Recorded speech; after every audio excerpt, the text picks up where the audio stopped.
So tech is interesting and AI is the thing, and I get it. I understand. And by the way, we use it to make our agents more successful. We're using it to help write lots of stuff. But the reality of it is that more than ever, a lot of your customer base are craving human contact. Because last time I checked, you're not sending a robot out to fix the house, right? Yep.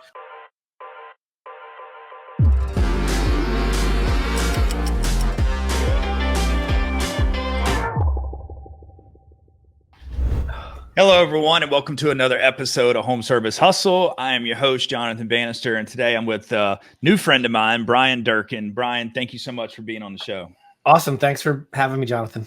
All right, so, kind of interesting. I was on Bryan's podcast a couple weeks ago, and we covered, we were going to talk about marketing stuff because he's been in the marketing world for a long time, and I felt super impelled that there was definitely some overlaps of what you do and that it could bring tons of value to our clients in the home service space. So absolutely. Well, that's the whole idea, right? So everyone needs so much help. And by the way, there is no magic bullet. There is no magic bullet. You're right. So you're like the king of the follow-up, the building the customer relation, the stuff that I think a lot of companies don't ever even think about. I think there's a lot of companies trying to do it, and I think there's a lot of companies that just don't do a good job at it. So, let's just dive into it and make that the meat of this conversation. Sure. You've got a huge marketing background. You can kind of cover that a little bit. How you came to getting away from the horrible world of digital marketing and retainers and all that stuff to now. You're in a different place of the sales cycle or the it's just journey. So I had a conversation with a friend of mine, right? It's just marketing. The fact that it's digital marketing or online marketing versus print versus radio, whatever, it's just media, right? So we're just doing marketing. And so the idea is backing up kind of a few things about who the hell's Bryan and why do you care? So 30 some years ago, I was in sales. I was fortunate enough to build and sell a small tech company. Basically was able to restart my business. I moved to a market where there's all these amazing. I live in Naples, Florida. Like it's an amazing market, right? Everywhere you turn, there's like some $10 million house, another $10 million house. So it's ridiculous. And so as a result of that, I'm just like my friends in the community, they're in the trades, right? That's you make a nice living. And then I'm like, well, how do you get your business? They go, I get referrals. I go, cool. I'm a marketing guy.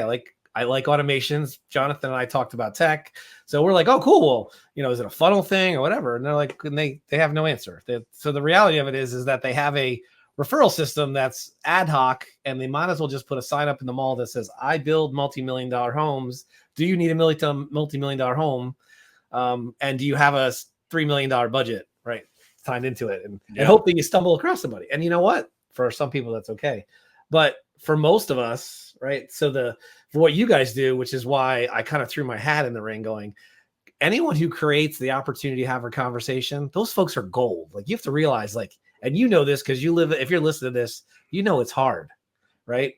But they never once call it sales generation. They call it lead generation.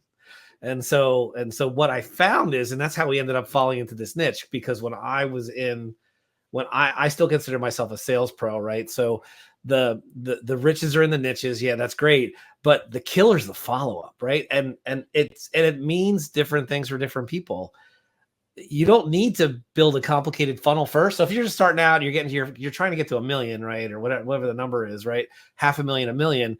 You're going to get to that first million by you, the guy who's doing the work to do the follow-ups in the beginning. And then only then you have to experiment on what works. And people go, well, I'm a technician. I can't do that stuff. No, yes, you can. You can just say, hey, it's Bryan. How are you? How can I help? Right? Because the idea is people don't want to be sold to. They want to have their problem solved. And if you can help solve their problems, right? People buy things from people they trust. And so if you're hammering them, now there's certain transactional things that you need to remind them, right? So I know a lot of your audience is in the HVAC space, and hey, regular system tune-ups are just a part of the business, right? Hey, if you don't maintain it, it's going to cost you 10 times the amount. That's just the reality of the situation. Yep. They all break. So ask me, I live in a world where every third guy, if they're not a realtor, they're in the HVAC business, right? So you're in Florida. I'm in Florida. It's hot here a lot, so I get it.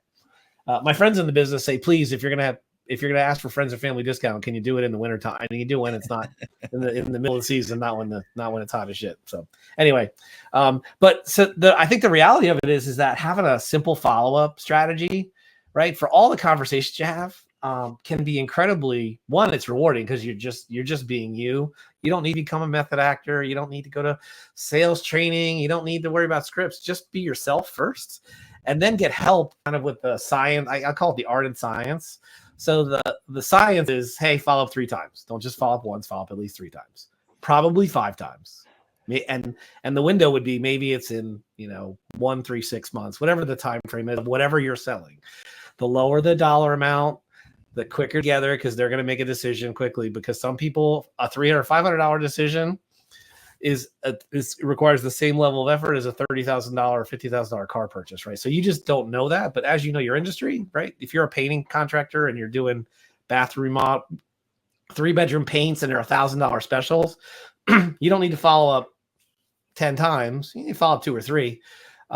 It's funny. I don't know. I guess for your customers, most of the listeners, do they have professional sales teams, or do they have customer service folks doing the follow-ups, or is it all tech, or is it a combination depending on where they are? And because I kind of want to address each one of those as an idea approach. The answer is yes.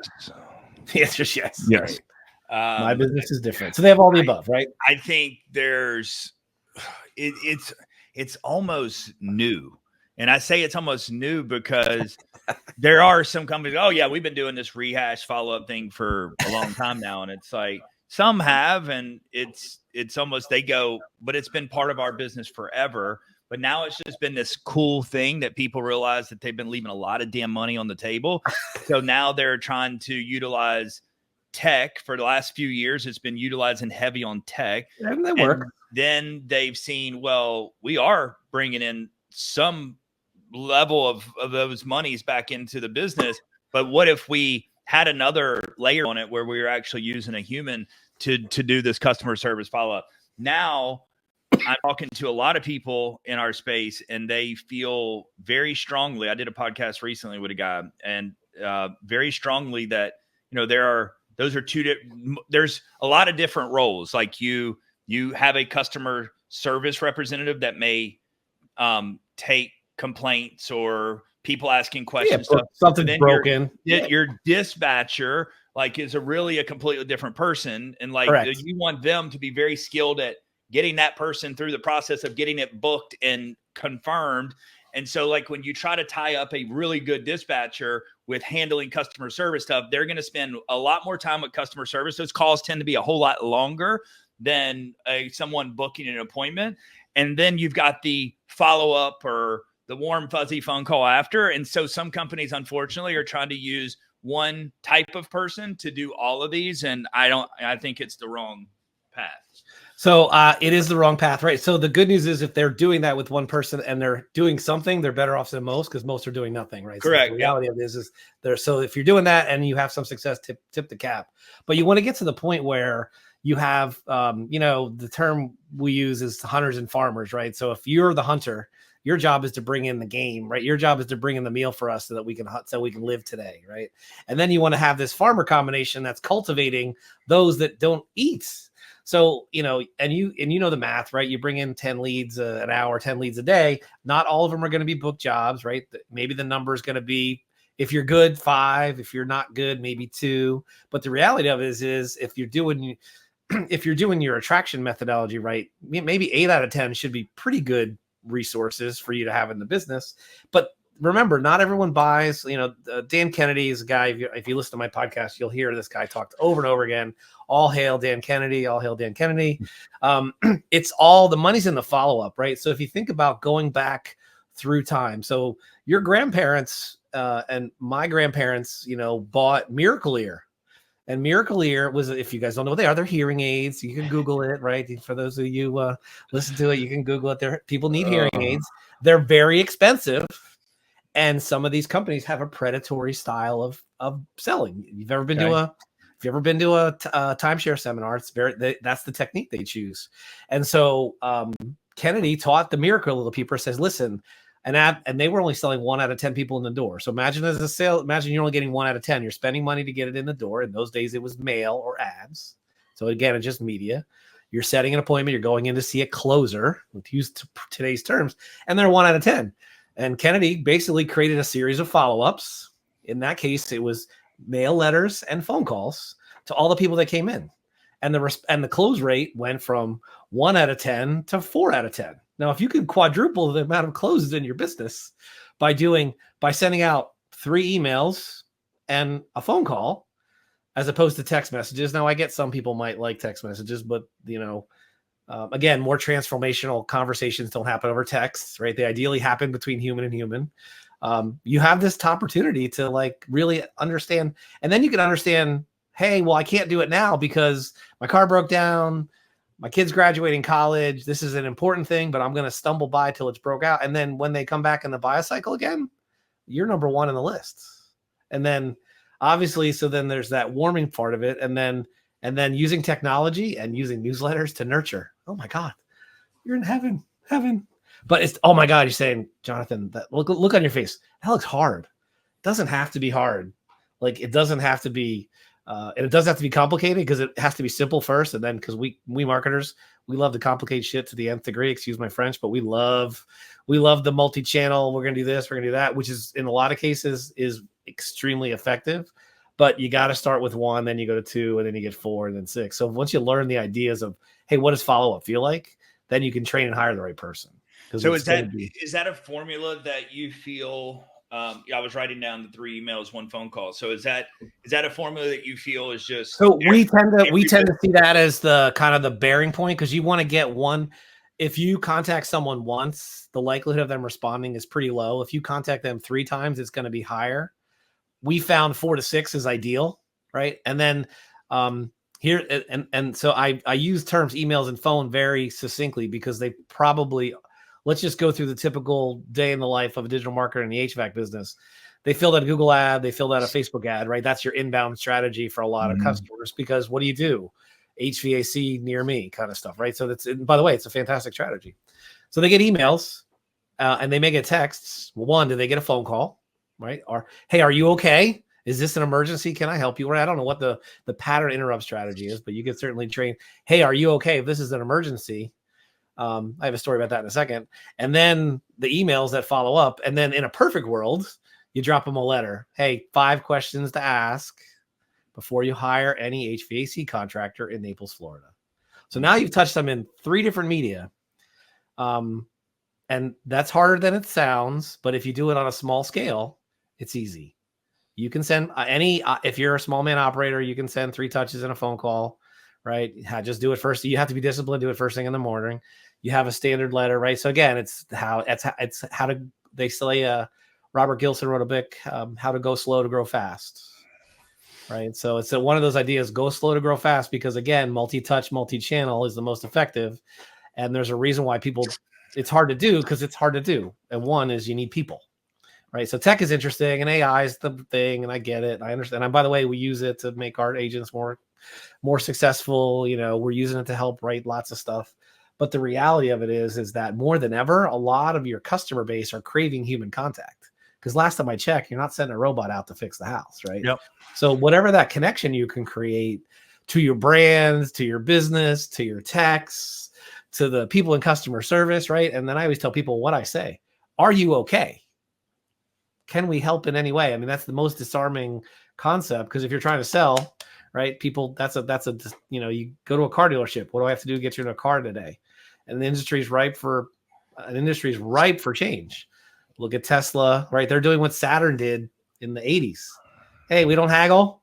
We just want you to have fun. If you like our cars and you like our price, you'll buy it. If you don't, you won't.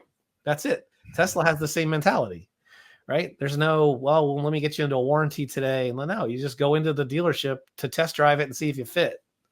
Everything else, the experience is online. So again, by the way, you think Elon Musk can spend all the money on tech in the world? Why is he building showrooms? There's a reason why he's building showrooms. There's a tactical touch. Humans want to interact with humans.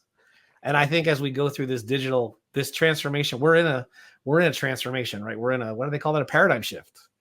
AI is changing lots of stuff. That's still going to make humans want to contact humans, but it's just an interesting concept. So again, you know, make sure that you have some kind of follow-up strategy that includes at least 2 channels. So channels could be anything, right? Could be a Facebook message, an Instagram message, if that's a different channel than they met you on, and they gave it to you, right?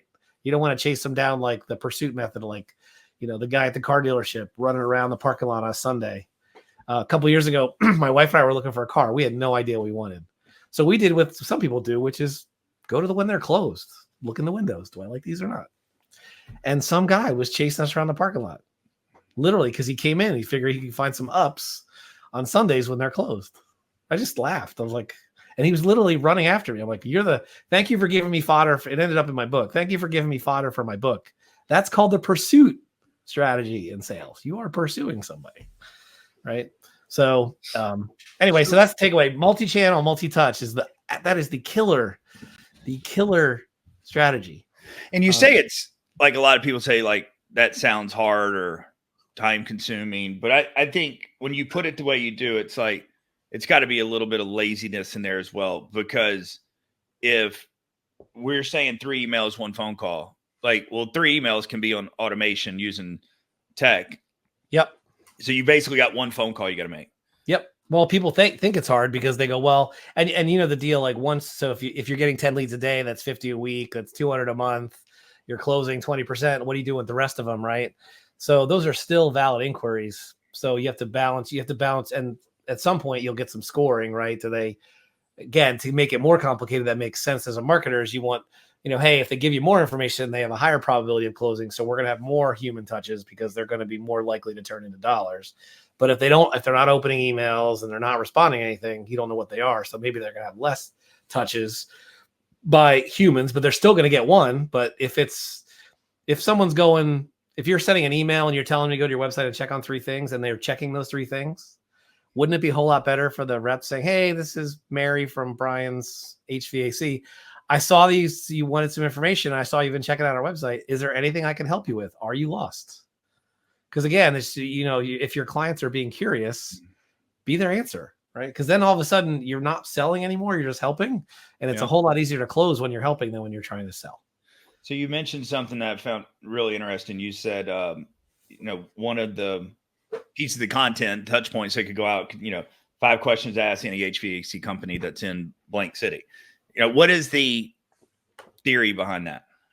So the theory is going back to you guys have all heard of lead magnets. If you haven't heard one of those, so prior to the generation, whatever I'm on, of Bryan. So when I was doing sales and marketing consulting, and it was always sales first, marketing second, you would ask, hey, what are the sales objections? Because you don't understand the business, right? We as consultants don't understand, you being in, certain industries. The industry in Columbus, Ohio is different than in Amarillo, Texas, as different in Naples, right? Yeah. So you have to go, hey, and what are some of the reasons why people don't buy from you, right? Because they'll tell you we do business with everybody. Okay, that's great. Everyone in Amarillo, Texas has an HVAC. Everyone in Columbus, Ohio has heating. Okay, great. But there's other people out there. But so what are the 5 or 7 or 10 most reasons why people don't buy from you? And they go, well, why do they buy from me? Well, we've been around since 1863, and we've got 10 trucks, and we go to all the Chamber of Commerce events. Well, so does everybody else. What are the reasons why people don't go to you? And then answer those questions, right? Sometimes, people, why don't I do it? They're afraid of making the wrong decision. That's going to be one question. 2, do they trust you as a resource to not rip them off? We have an interior design business in a very affluent market. I can tell you the number one sales objection we get is, how can I trust you and your team to take care of me? So everything in our messaging for that business talks about building trust and being a trusted resource. And we use those words very carefully. And then because we get referred in by people they already trust, that are inside their inner circle. So then the close rate becomes like 90%, right? And when the deals are 6 figures or more, it's just it's a very fantastic way of thinking about it. But building that again, so that we learned about trust. We learned about, hey, how do I know if your pricing's right? So how do we know if you're competitive or not? Right. So, and everyone, I'm sure in every market, every competitor knows everyone's prices, or maybe they hide it. I don't know. Right. Yeah. So there's strategies for both. Right. I get it. There's strategies to hide it. There's strategies to do that. Right. I think transparency, right? That for me, that's a big seller, by being open and honest, saying, I'm just here to help. Here's transparent. Everyone's been in a market where there's some guy or girl showing this low ball price, and then by the end of the day, they've been sold a bill of goods that isn't the same thing. So for those of you who are listening, I'm putting my hand above my head going, oh, this was a $199 service. Why did it cost me $650? Right. So, and there's strategies to that. I get that. The question is, are you trying to hunt and get one deal, just like we talked about earlier? Or are you trying to farm? Understanding one of our customers in the space, he's like, I'm willing to make no money on the first deal because I know I'm going to get them to buy my carpet cleaning services 3 times more, 3 times in the next 2 years, when my competitor's only going to get it once. So I know I'm not going to get $400. I'm going to get $2,500 in the next 2 years. I'm willing to do the first job for $0 because I know what my back end looks like. And that's what, you have to know your numbers. You got to trust them. Right. Mm-hmm. But still, again, sales objections, understanding those sales objections become the perfect concept of what you need, what you can provide. I think it's kind of, people say, one of our customers who you'll have on later, what are the 5 questions to ask my competition? Like he just and I don't know that he calls out the names, but hey, when you call my competition, these are the questions you should ask. And then it becomes part of, and then in our business, we talk about the client audition, right? So that's a kind of an advanced topic. Again, upfront, relationship driven, are you a good fit for us and we're a good fit for you, right? So if you have a customer service person and they are taught like that, those inbound techniques, you've created some kind of inbound stuff, maybe they could ask some questions and learn some techniques to help, one, set their fears at least. Hey, I'm just here to help. Let me know what I can do. And then if you send information, don't be afraid to follow up. I know that close ratios sometimes go down short term, but Kennedy has taught us it's not just that they buy, that they buy from me. There was a study probably 10 or 15 years ago that talk about purchases of over $5,000, right? I don't know what the number is. It's all across all industries. Okay. Funeral services to cars. Cars are different because if your car breaks down, you got to buy a car. People make decisions. There's 3 cycles of when they buy. The quote unquote right now button could be from today to a week or 2. Or if you're buying a car, you're buying a car within a week. You may buy a car on a Saturday, you may not, right? So there's the buy now stuff. My air conditioning's not working. You're a buyer. That's a different segment. Then the next one is they're going to be for somewhere between 30 days and 3 to 6 months. Again, your mileage may vary on the dollar cost of it. Those are the ones that also have opportunities that most people ignore completely. And then the last one is 6 months or more. And I kind of feel like they may never buy. I might be out of business, whatever. So if you just thought about all the business that, opportunities you quoted for people, right? Maybe it's, I don't know, sanitation system. It's a reverse osmosis system for someone's house. It's a new bathroom remodel. They're not making that decision. So why do you stop following up after a week? Because a month from now, and then the question is, how do you become relevant? And that's when you have this giving nurture strategy. Hey, these are the 10 questions you ask. Here's how to create a healthy bathroom. Here's a water quality study that we see in the air. Like whatever, those things you guys know in your market, you have to start being curious about what are preventing them from making those buy signals. Again, we go back to what are the reasons why people don't buy, right? I bought a reverse osmosis system for my house. Why did I really buy it? Because it was ruining my plumbing. That's why I bought it. What do I like about it now is when I swim in my pool and I use my hot tub, I'm bathing in, we're bathing in Perrier. All it needs is bubbles, right? Because it's perfect. It was a big purchase. It was, $7,000, $8,000, $10,000. It wasn't. Of course, these guys are like, what do we need you to buy? What do you need to buy? I'm like, I need to feel like you're not pressuring me into making a purchase that I'm going to regret, because I'm not going to make another $7,000 purchase to fix the shit that you sold me that I don't need. Right. So I finally got someone that says, this is where you live. This is the other people we service in our area. This is that. And when you're ready, let me know. Here's my information. I'm sure you're going to call everybody else. Here's my information. He did actually follow up twice. I give him credit. And he got the business because of it. So again, it's just, so if you simplify a little bit, that's why I talk about simplifying it. So it's really, we talked before on mine, right? So it's a mindset. If I'm building a farm, I still need to hunt, but if I build a farm, that's how you build wealth, right? Because we all want to build and scale businesses that we can I would assume home services, it's ripe for roll-ups. It's ripe to buy your competitors, all those things. If you have a predictable and reliable, fully encompassing lead management system that doesn't rely on just one source of leads, but all of a sudden your house lists, Jesus, when was the last time you called customers you did work for 2 years ago? Unless you haven't sold them something. The house is probably still there.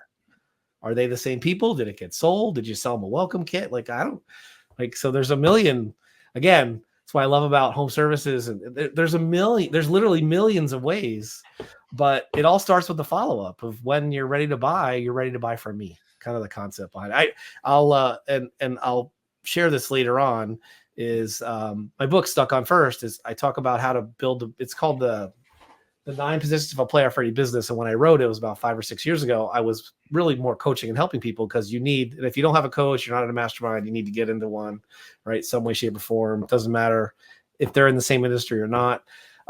Everyone needs a coach, teammates, and a plan, right? Yep. So no business is successful without all those 3 things because it just can't happen, right? And we talk about building the business that has meaningful scale. So that matters. That's a very carefully put word. In my mind, meaningful scale, like you might only want to have 3 people and you might and it's a lifestyle business and that's perfectly fine. Some people might want to have a 100-person firm and that's okay.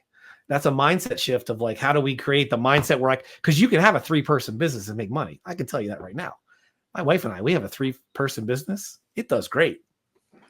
Like it's a fantastic business. Like it does all the, and by the way, we do all the things we talk about. We want to help more people. We don't necessarily want to create more work like that. We want to help more people. So there's lots of ways to help more people, right? Helping more people might be in my case, having teams help do follow-ups. Great.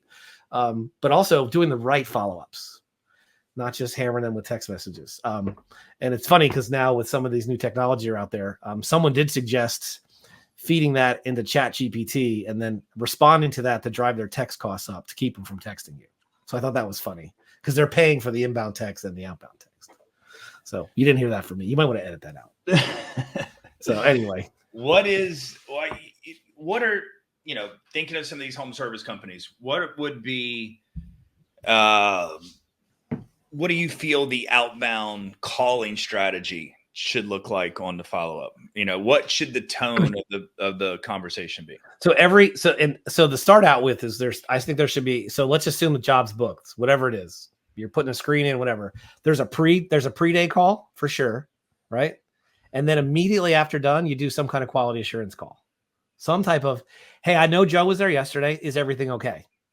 Did everything work out, right? Because what happens if Joe left to go get his kids at soccer practice and didn't finish up, the homeowner is going to say, Joe didn't finish up. He was going to promise it. Why does that matter? Because when the bill comes or the credit card bill comes and they dispute it, because they didn't finish up, right? That's one outbound strategy is fall in love with your customer around the transaction that's happening. Definitely do that. Like, let me stop you there just 1 second. Because my mind's going, because I only know a few of my clients that actually still do this. And I'm going, but why wouldn't you? Because how many bad experiences and bad reviews could they prevent just by making that phone call first before somebody got to the keyboard or to their phone and started writing something bad? Right. Because you're going to follow up with an email that says, how'd we do? And then the keyboard cowboy is going to come out after a couple martinis going, blah, blah, blah, blah. Right. It definitely, it'll do 2 things. One, it'll help minimize your bad reviews. It'll hopefully maximize your good reviews because that person says, hey, listen, if you feel so inclined, when you get a response from us, if you have something good to say, we'd love for you to share it. Right. And then the other part of it is that there's a term called reciprocity. We thrive on referrals. And if any of your friends or neighbors would be happy to use your service, could I use your name as one strategy, right? Because if let's just say I'm doing HVAC work and Jonathan gave me a 5-star review, could I use that 5-star review or what we said on the phone to send a letter to the people 3 stores around everywhere on the street? Yeah. Through some type of every door direct mail or some other stuff, right? So there's all kinds of interesting techniques that happen from just one genuine conversation about, can I help? Because obviously if we're in business and we're serving customers and we're not helping them, we're not helping anybody. We might help our bank account for this week, but we're hurting it for next week, right? Because, I'm sure there are other episodes that talk about bad reviews fly like wildfire, right? And then don't use people that make you pay to get your good ones to the top and the bad ones to the bottom. You need to own the infrastructure that does your reviews as best you can. Right. But yes, it's all about falling in love with the customer, right?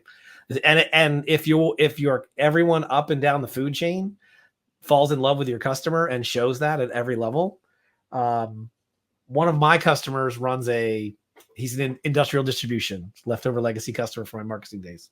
We send out, now we use technology, but we send a handwritten letter or handwritten thank you card to every single order that they get. The guy does a couple hundred orders a month, right? It's significant. And then every month we change the message. This month is, by the way, I say, what do you say? Because normally what they say is, thank you for your business. Can you buy more stuff? That's what we all want to say. This month is May. It's Better Sleep Month. And so this is what this month's letters, a little pen robot says. Hey, Jonathan, thanks for your order last month. We really appreciate your order on 10/27, whatever the date was. As you know, May is Better Sleep Month. And I hope in some small way that my team here helped you sleep better at night by working with us. You have a wonderful day. If I can help in any way, here's my business card. Coming from the CEO of a $20 million company to a guy that bought $300 worth of parts or $500 worth of parts for a pump in a factory in whatever, right? So again, we showed we cared. It's a culture up and down the organization, and we used an outbound strategy to do that. Now they're also getting touches. Did our techs do a good job? They're getting follow-up surveys. If they don't, this is a little tougher to do. If they don't do surveys, we actually do a phone call to make sure that they got them. Because in some cases they don't get them, right? Because not emails get through or texts to get through. But again, it's another touch. Any reason we can have to reach out to our client to say, are you okay? Did we do okay? How can we help? We look for any excuse to contact them. Because what are you going to yell at somebody for? I don't need your help. Okay, thanks. Like, I don't like, what do you say to that? Right. So, and it's a mindset shift that has to start at the top. So if the owner of the company starts and genuinely thanks their employees and their team and their customers for the ability to do that, then you just have other people execute. Right. Because again, I think your idea of super support, that's, if it's the HVAC business, there's technical questions they have to ask. Right. Right. I laugh. Is it on fire? Right. Whatever. So I don't know much about it, but, is this an emergency? Is a perfectly fine, is a perfectly fine one. Oh, I meant to tell you this. I'm picking up lunch 3 weeks ago. Guy's a locksmith. Phone rings, picks up the phone. Hi, this is Joe's locksmith. Is this an emergency? And so, and it said it wasn't, because he's literally retooling and redoing a lock. And he's like, no, ma'am, I can't give you a price right now. And she starts giving him the business. He said, listen, ma'am, I called to ask. The reason I said it was an emergency, I wanted to know if you were locked out of your car or you were locked out of your home. Because if you were, I was going to hang up the phone and call one of my techs to come help you right away. I'm putting a lock in right now. I'll get you your price and you'll get it in an hour. You can't have it right now because I can't give it to you because I'm not at my desk.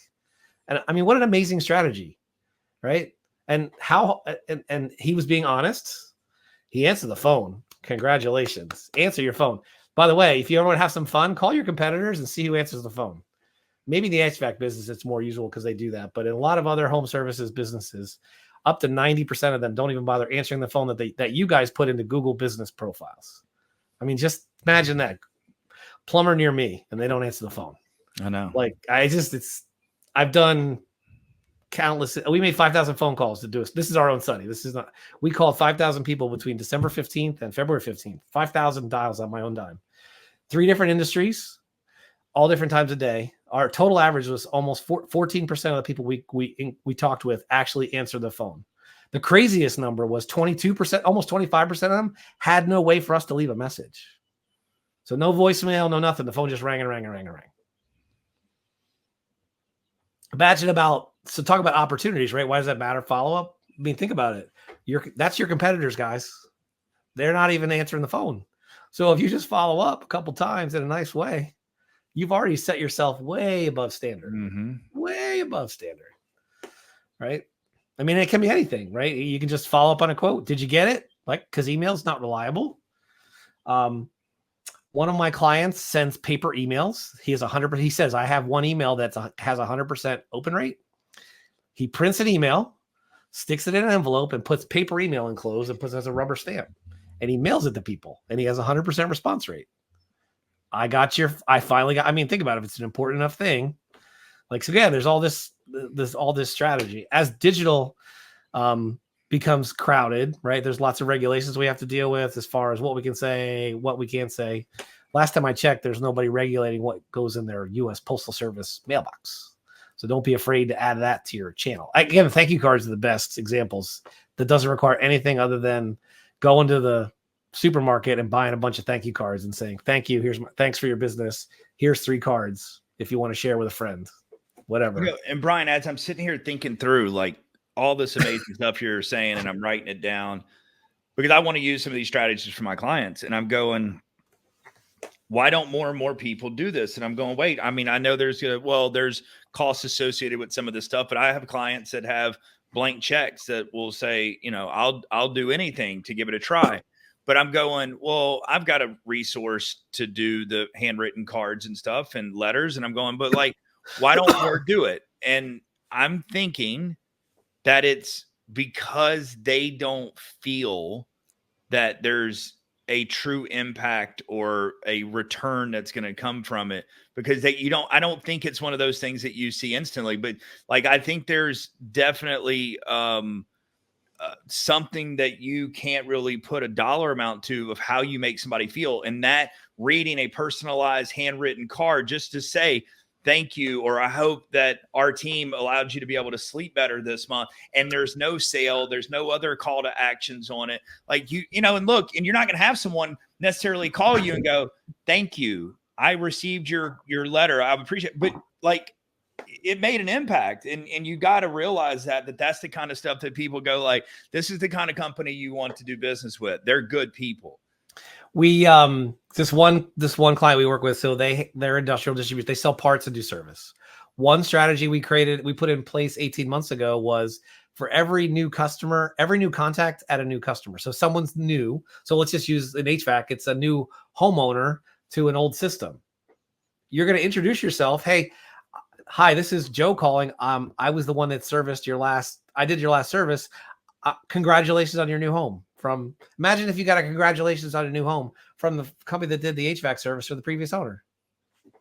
Like, what now? That'd be a little tougher to pull through because you have to do some other stuff, right? But imagine. But we sent a series of 3 thank you emails from a new contact, a new customer. First was of the CEO saying, thank you for taking time out of your day to let us know that you're the right contact. Again, if I can help in any way. Second one's from the service contact. Hey, listen. I know you don't know who we are. Eric told me that you had just updated some records with us. We do service work. You probably don't know that. Here's some stuff we do. And then the last one was from really their inside sales team. Hey, if you don't know who your rep is, just call this number. We'll be glad to help you. Now, we can't, as marketers, we'd love to take advantage. We'd like to take credit for every single thing that is all our fault. But we started working together 2 years ago. We were 10 million. So 3 years ago, we were 10. This year, we're going to be 20 million. So, I mean, again, we can't take credit for all that because sometimes measuring success isn't necessarily based upon a single lead transaction. It's hunting and farming, right? And it's just, if you have a culture of hunting and farming, your business, rising tides lifts all boats. You're going to see this constant pressure of up, right? Because then if so-and-so's follow-ups are getting better than that, like, cause how do you get better follow-ups? Hey, Joe and Mary, hey, the office is going to call you, make sure everything's okay. If you have something good to say, great. If you don't have something good to say, great. I hope I did a good job, right? No one's checking up on the work. So if that happens, could that raise your callback strategy? Because Joe, the technician, knows that someone from the office is going to call. Because guess what? If your dudes left a mess and smoked cigarettes and left their beer bottles on your front yard, like, guess what they're going to do? They're going to let somebody have it. So now all of a sudden, again, someone else is going to be looking through the process, and it's got to be consistent. It's got to be relevant. Like, it's got to be all the time. It can't be random acts of marketing, right? Random acts of support. It's got to be consistent, right? And you can't do all at once. Again, that's why I said it started simple. So if your idea is follow up on leads that says, because by the way, it's the same idea, just different. What I talked about, same thing, right? Just different areas in your business, right? What can I do to follow up on old leads? What can I do to reactivate old customers? What can I do to thank new customers who haven't bought? What can I do to get customers? I mean, again, it's the same idea. Again, 3 touches, 4 touches, 2 media. That's the real takeaway is 2 different. And we talk about media. We just mean multiple channels, right? I use media and channels interchangeably. And you can send a letter. There's some awesome services that automatically do it. I'm not saying you got to sit there and print out stuff and do stuff by hand. There's a handful of these services. Handwritten.com is one that is pretty common. David Walks is a great interview. If you don't have him on your podcast, you should have him. He's awesome. He's the big robot guy. He's one of the bigger ones in the space. Okay. There's other ones too, but these guys it's amazing stuff because, the customers may figure it out, but your competition's doing nothing. Nothing. It's like having that low hanging fruit conversation. So you said you feel it's the same concept, maybe tweaking the strategy a little bit, depending on which part of the buyer's journey or customer journey that you are in the relationship. But let's talk about let's do an air conditioning company, and they just sold the customer a brand new piece of equipment. So ideally, you're probably not going to give that customer a new piece of equipment, assuming they stay in the same home for at least another 8 to 10 years. So what would you suggest? Obviously, there's service that'll come along every year, from years on out if you do things the right way. But what should, in your opinion, do you feel that follow-up should be after the installers leave that day of installing that customer's new home? So certainly if the owner calls and says, how did my team do the day they left, right? That would be the best, right? The second thing I would say, and I'm going ad hoc here, would be the lead, the service manager, kind of someone with authority, asking how they did. Did they leave and by the way, did they leave the worksite clean? Did they leave any junk there, right? The other thing that they can do, and I know Vance Morris does this, he sends thank you gifts. Like literally sends actual stuff. And so it can range from something simple like a kitchen knife or a kitchen set. And then actually a couple of his commercial contracts, they'll send a crab dinner for the team. So someone does a $10,000 carpet cleaning job, they'll send a bushel of crabs. And it's a coupon. It says, call this guy and they'll send you a bushel of crab. Like a bushel of crabs in Maryland. He's in Maryland. That's a big deal. It's like a thing. It's like a family thing, right? So now all of a sudden, do you think carpet cleaning is carpet cleaning? So who are you going to go to? The guy that sends thank you cards, sends thank you letters, has a newsletter, tells you up front, if you don't buy from me today, here's the questions you should ask for your competition. And then you get to a certain level, and again, it's all about the math. You got to know your numbers. And imagine what it was like if I'm a baseball nut, and if someone did my HVAC service and said, listen, I got you and your family 4 tickets plus all the food you can eat at the local minor league baseball park. Maybe it's $75. Like, what? You did that for me? I didn't ask for it. Like, you just did it for me because you heard something and did something like that. That's again, it's being genuine and showing up and showing you care. Am I going to refer him, or am I going to refer the guy that, undersold me and then upsold me to 10 things that I'm not sure I needed because I wasn't ready to make that purchase? So I know you'll be able to speak on this. So you just said, that whole gifting thing, $75, if they were to take you or, to a minor league game, like the impact that would have to you, like the feeling that would make you feel.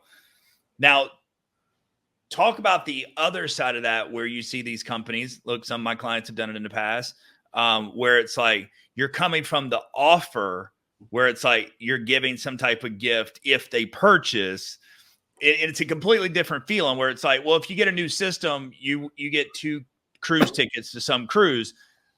Like it's a different approach, but that feel. And so I guess that's where I'm thinking that business owners can go, well, I could justify this because the only way that they get that is if they're purchasing X from me. But it's that after the fact. I mean, I've done it personally where, somebody sent me something, or the communication I got after I purchased something just made me feel like they cared. And I never forgot that. And the next time I needed something that company sold or did, my brain thought of them. So the real difference is that you expected the gift. So it's called bribe with the offer. That's kind of the term we use, right? So the bribe with the offer, come to the office, come to come to the 2-hour No. timeshare thing, and you get to spend the free weekend wherever you want. You know that going in. I think that's the key difference, is that when they don't know, who doesn't like getting gifts that they don't know about? Who doesn't like surprises? Right? Because again, it changes the psychology. It could be the same thing.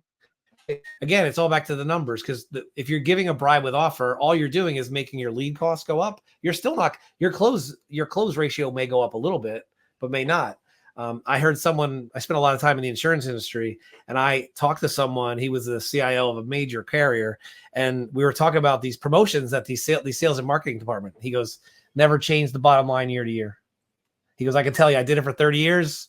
He goes, I don't care what you did. If you gave them cruises to Europe, you did whatever, because all they're doing is pulling the money forward, right? The money doesn't change year to year. That changes year to year because you have systems and methods and processes that raise everything up. But if you're doing those promos, you might just pull it forward. Now, there may be a bunch of reasons to do that. HVAC business, shoulder seasons, right? Yeah. Right. You got shoulder seasons. You want to keep your guys busy. Absolutely do that stuff, right?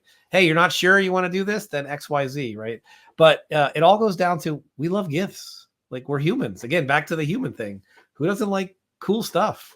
Talk a little bit on, because I don't understand the methodology completely, but like, I do know some really successful air conditioning companies that are $100 million plus.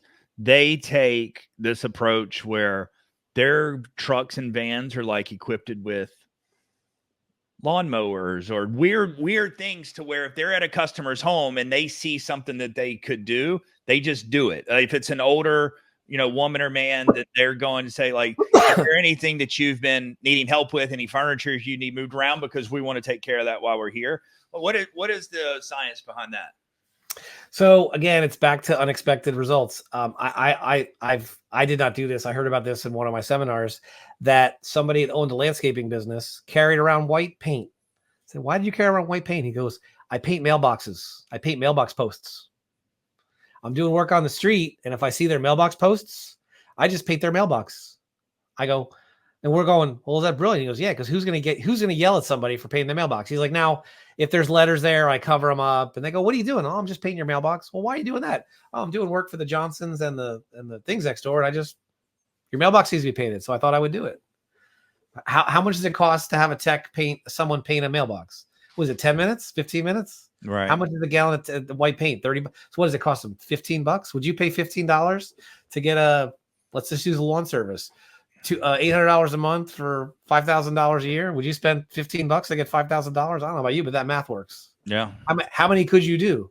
Could they ignore you? Give me a break. They can't ignore you because you're painting their stuff. Now, you could have a Karen get mad at you and say that's not the right color or whatever, right? You have to be selective in it. But again, something unexpected, right? I think it's fantastic, because it probably started out with, they needed to clean the area around where their HVAC equipment was, because it wasn't whatever. And then it's like, well, let's just cut the grass, right? So, I mean, there's definitely, again, the math has got to make sense, right? But think about that you're going to create raving fans. Like Dan Kennedy talks about raving fans. Russell Brunson talks about raving. You need to create raving fans who will talk about you and share it with their friends, neighbors, and other stuff. So, because good news doesn't always travel as fast as it could, the way of psychology of humans. But think about that. Like, how cool is that if somebody actually says, oh, does your HVAC company clear the grass around? Like, did they put a weed treatment around there? Or maybe not weed treatment, but do they put in new piping, or because those little drain pipes are always disgusting? Do they just put new ones in and I don't see it on my bill? They just clean it in, or do they do something unexpected? Again, it's about that being unexpected part that I think most people truly appreciate. And I think it's a great way to do it. So, and I know everyone can think of ways to do it. And when I was in college, I had this professor make us read this book. It was something on brands, and it was highlighting Apple and Starbucks and a couple other big brands. And it was talking about how it was this experience. It was creating this experience that these brands had created an experience. So like there were other cell phones before Apple came out. Like we all had the Nokia flip phones and some different things in our day. So this phone came out that people were sleeping days in advance to get, and so let's fast forward to iPhone 4, 5, and 6. People were still doing it. iPhones have been around for years, but people were still doing it. It was this experience of that whole real nice box and taking it out. And the same thing with Starbucks. Like, people were buying cups of coffee at gas stations for many, many years before Starbucks came along. And now they sell $4, $5, $6, $7 cups of coffee, and people line up to get them. So I just, people, I don't think they understand the power behind when you make someone feel a certain way, what the value of that could be worth, or what you could then charge for your services or your product because of the way people will continue to buy from you and refer you because of the way you made them feel.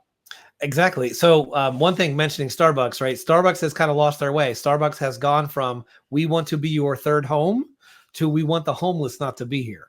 So rather than having a policy that says you need to look and act and be a certain way, they're just taking all the chairs out of the store.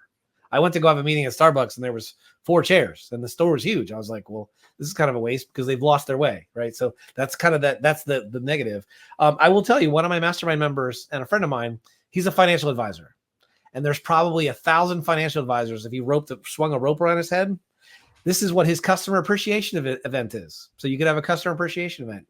You could sponsor the St. Patrick's Day parade. You could have a barbecue roast during a football game, whatever it is. Every year he does one customer appreciation event. He has about 250 customers, invites 300 customers. So in that world, that's a big number, right? In the financial advisory world, that's a large number. 3 years ago, they did a weapons training and let people shoot automatic weapons. It was called Whiskey and Guns or something like that. So they let you shoot guns first and then drink later, because they had a gun shooting. They had a gun thing and gun safety course.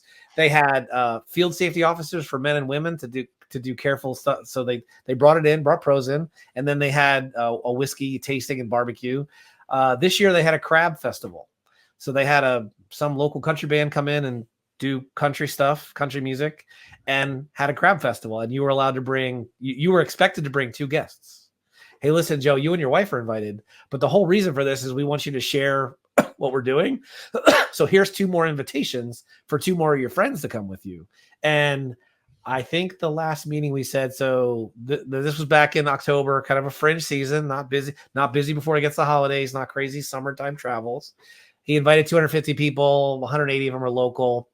He had, I think 160 or 170 people there, but most importantly, almost 50% of the people that came brought a guest with them that never knew anything about him. So as a financial advisor or an HVAC, imagine what it'd be like to bring 50% of the people there could potentially be new prospects because you just did something different.